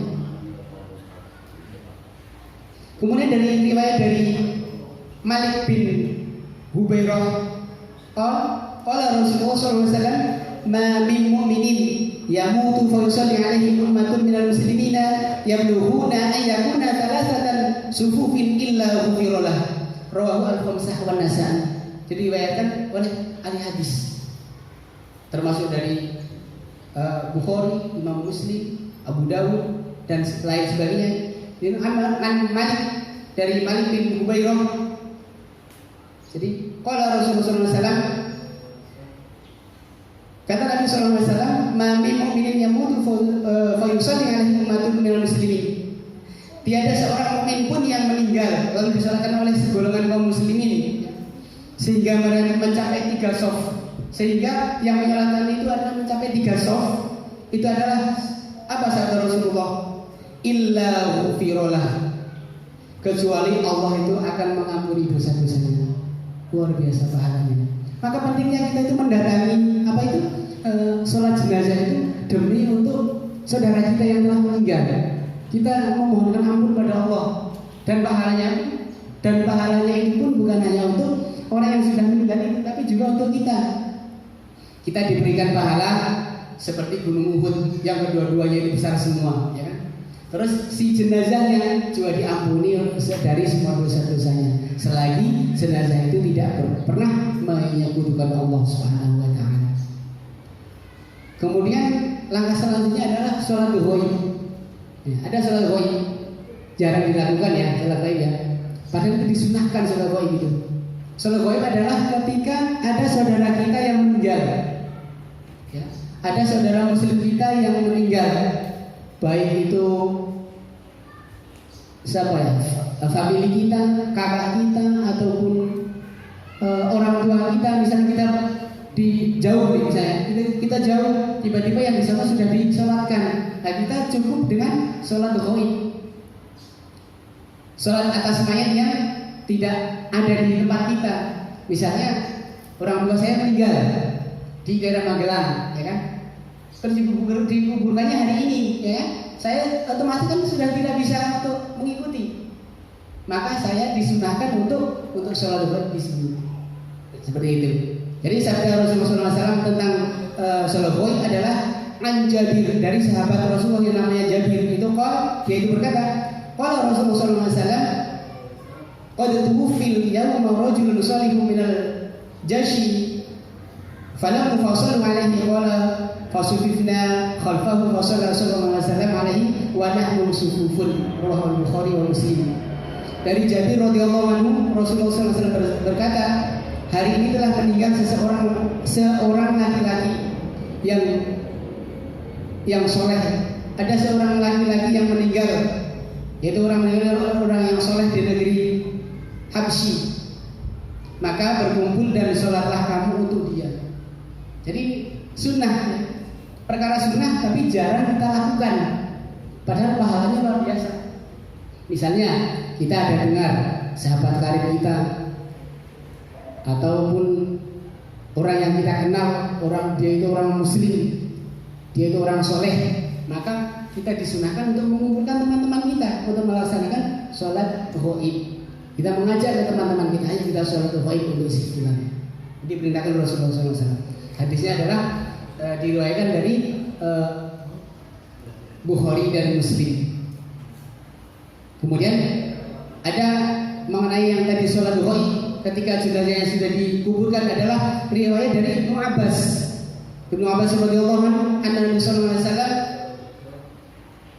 shalla ala qabri ba'da syahrin, bahwa Rasulullah sallallahu alaihi wasallam itu sholat di atas kuburnya yang sudah meninggal itu adalah ba'da syahrin, setelah 1 bulan. Ya, setelah 1 bulan artinya kita boleh mensolati walaupun sudah sebulan lewat, kita boleh mendatangi kuburnya kemudian kita mensolatkannya. Dan itu pahala sholat kita itu akan diberikan langsung oleh Allah Taala. Kemudian berikutnya adalah imam dan orang yang sholat itu disunahkan berdiri di arah kepala mayat bagi laki-laki. Setelah mayat kita di depan kita, kemudian kalau yang meninggal itu adalah orang laki-laki, maka sunnahnya kita imamnya itu di dekat kepalanya. Itu sunnahnya. Jadi hadisnya cukup panjang bahwa kalau mensolati jenazah seorang laki-laki, maka kita sholatnya di kepalanya. Kemudian kalau yang meninggal itu adalah perempuan, maka kita di dekat pusarnya, di dekat pusar sekitar kemaluan itu untuk menghalangi para jamaah. Jadi tujuan utamanya itu untuk menghalangi para jamaah. Dari hadisnya dari Abu Khalid Al-Khanat, ia berkata, aku menyaksikan Anas bin Malik. Jadi ada sahabat yang melihat Anas bin Malik itu menyalakan jenazah orang laki-laki itu, ia berdiri di arah kepalanya, gitu. Kemudian setelah jenazah itu diangkat, didatangkan pula jenazah perempuan. Setelah jenazah itu diangkat bawa keluar, datang lagi jenazah yang lain, ditaruh depannya. Kemudian Anas bin Malik pun sholat dekat pusarnya. Kemudian Anas bin Malik ditanya, nama julukan Anas bin Malik adalah Abu Hamzah. Jadi setelah ditanya, wahai Abu Hamzah, apakah dengan cara seperti ini Rasulullah SAW itu menyalakan jenazah ketika menyalakan jenazah laki-laki dan ketika menyolati jenazah perempuan? Maka jawab Hamzah atau siapa tadi? Iya, itu Anas al-Ghazali adalah mengatakan beginilah cara Rasulullah SAW sholat. Jadi Anas bin Malik itu melihat bahwa Rasulullah SAW itu ketika menyolati jenazah itu laki-laki, maka sholat di dekat kepalanya. Ketika mensolati jenazah itu perempuan, maka di dekat pusarnya. Maka Anas bin Malik ketika diperintah untuk mengimami sholat jenazah pun seperti ini. Maka ada orang yang bertanya, wahai Abu Hamzah, apakah demikian cara Rasulullah SAW menyolatin jenazah? Maka jawab Anas bin Malik adalah, betul, ini adalah cara Rasulullah SAW. Kemudian Berikutnya adalah orang mati syahid. Yang dimaksud dengan mati syahid adalah orang yang terbunuh berperang fi sabilillah. Enggak termasuk orang yang mati syahid jatuh dari kendaraan. Karena di situ adalah fi sabilillah, orang yang berperang di jalan Allah. Meskipun orang yang mati syahid itu ada 7 ya. Selain dari berperang pada Allah itu ada 7. Di antaranya itu ada orang yang jatuh dari kendaraan, mati tenggelam, kemudian mati karena melahirkan dari ibu-ibu, kemudian mati yang terbakar, itu juga termasuk syahid, tapi itu tetap wajib untuk dimandikan dan disolatkan karena bukan termasuk dari berperang. Sedangkan hadis yang meriwayatkan hadis tentang tidak boleh memandikan dan menyolatkan tentang orang yang mati syahid dalam berperang adalah riwayat dari Jabir. An Jabirin anna Nabi sallallahu alaihi wasallam amara fi ghusla uhudihim bi tafihim bi dimaihim wa lam yughsalu wa lam yusallu alaihim. Dari Jabir berkata bahwa Rasulullah SAW bersabda, telah memerintahkan kepada sahabat-sahabatnya. Jadi Rasulullah SAW memerintahkan kepada sahabatnya bagi orang yang gugur dalam peperangan. Jadi ketika perang Uhud itu Rasulullah memerintahkan sahabat-sahabatnya yang terbunuh, yang syahid itu, supaya mereka itu dikuburkan beserta darah mereka. Jadi tanpa disitu walam yuhsalu walam yusalli alaihim. Tidak perlu dia itu dimandikan dan juga tidak perlu dia itu disolatkan. Jadi begitu dia itu syahid fisabilillah, kemudian langsung diumumkan ke sahabat-sahabat yang lain. Ambil simpulan, kemudian langsung dibungkus dengan kain yang ada, tanpa adanya dimandikan dan juga tidak disolatkan. Sudah cukup ya? Ya. Jadi pertanyaan Setelah praktek. Oh ya, setelah praktek. Baiklah, mungkin cukup sedih dulu ya, nanti insya Allah kita lanjut. Siapa imam yang paling tepat untuk menyolatkan jenazah? Sabda Rasulullah SAW, yang berhak untuk menjadi imam baik itu jenazah ataupun sholat wajib ada al-mahiru bil Quran. Ya, yang pertama itu dari segi bacaan Al-Qur'annya itu yang paling diutamakan. Kemudian kalau misalnya bacaannya sama, terus cara pemahamannya juga sama, artinya satu, paham betul apa yang dibaca itu Al-Qur'an itu. Kemudian cari yang lebih dulu hijrah, gitu. Kalau kedua-duanya sama, bacaannya sama, hijrahnya itu sama, cari yang lebih dulu siapa yang memahami sunnah. Baru langkah terakhir, kalau semuanya itu sama, maka diantara kalian siapa yang lebih tua diantara kalian. Tapi lebih diprioritaskan adalah yang al-mahirul Quran, orang yang pandai, orang yang fasih dalam membaca Al-Quran, itu yang lebih berhak jadi imam. Tapi kalau misalnya kalau masalah jenazah, itu yang lebih berhak untuk jadi imam itu kalau yang meninggal itu orang bapaknya atau ibunya, maka yang paling berhak itu adalah anaknya. Ya, tapi dengan satu syarat, dia pun sudah menguasai. Maka pentingnya kita, termasuk saya, belajar kita bersama, belajar bareng di sini itu adalah untuk menambah, ya, untuk menambah ilmu kita. Bagaimana membaca Al-Fatihahnya sudah benar atau belum, gitu ya? Karena baca Al-Fatihah harus betul-betul benar. Karena salah kita mengucapkan lafaz maka salah arti. Di antaranya adalah iyyaka na'budu wa iyyaka nasta'in. Kalau kita sampai salah menyebut iyyaka tanpa ada bertasydid, maka maknanya akan berubah. Jadi kalau dalam kitab Ibnu Tafsir itu disebutkan kalau iyyaka tanpa bila tasydid kalau kasyams, maka maknanya itu seperti matahari. Jadi ada dewa matahari. Kalau kita membaca iyyaka na'budu wa iyyaka nasta'in tanpa ada penekanan iyyaka na'budu wa iyyaka nasta'in. Kalau kita hanya membaca iyyaka na'budu wa iyyaka nasta'in, itu berarti kita kepada matahari kami menyembah, kepada matahari kita minta pertolongan. Masya Allah. Nauzubillah min dzalik. Maka kita harus paham betul. Jadi bacaan adalah Iyyaka na'budu wa iyyaka nasta'in. Ada di tahqiq ya, di tahqiq penekanan iyyaka gitu ya. Kemudian doanya pun harus sudah betul-betul paham apa yang diucapkan lisan kita paham dengan yang diucapkan itu. Allahumma ighfir lahu, wahai Allah ampunilah dia, warhamhu, rahmatilah dia, wa'afihi wa'fu ampunilah dia, dan sebagainya. Itu yang lebih berat. Maka kebanyakan ahli atau anak sanak famili itu adalah menyerahkan ke ahlinya karena memang dirinya tidak mampu. Tapi kalau mampu, maka yang paling berkewajiban, yang paling berat adalah anaknya. Itu. Ada lagi? Sambil jalan sambil praktek juga. Baiklah, kita akhiri pelajaran kita. Mudah-mudahan Allah memberikan kita semua kekuatan pada Allah.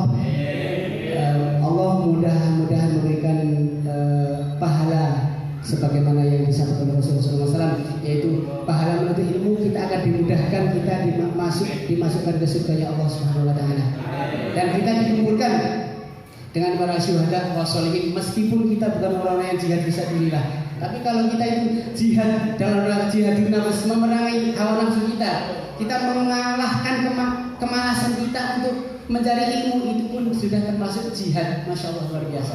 Jadi nanti akan mudah-mudahan kita digolongkan oleh wasyuhada wassolihin. Harapan terbesarnya kita digolongkan para nabi-nabi, ya kan, luar biasa. Mudah-mudahan kita mendapatkan syafaat dari Rasulullah SAW. Allahumma sholli ala Muhammad wa ala ali Muhammad. Allahumma sholli wa sallim ala Muhammad wa ala alihi wasallam. Kita akhiri pelajaran kita dengan kafaratul majlis. Astaghfirullahaladzim, astaghfirullahaladzim, astaghfirullahaladzim. Subhanallah wa bihamdihi, asyhadu an la ilaha illa anta, astaghfiruka wa atubu ilaik. Wassalamualaikum warahmatullahi wabarakatuh. Sebelumnya selamat datang pada Bapak RW yang sama-sama kita hormati, yaitu Bapak RW Marzuki, yang alhamdulillah di tengah kesibukan beliau dapat hadir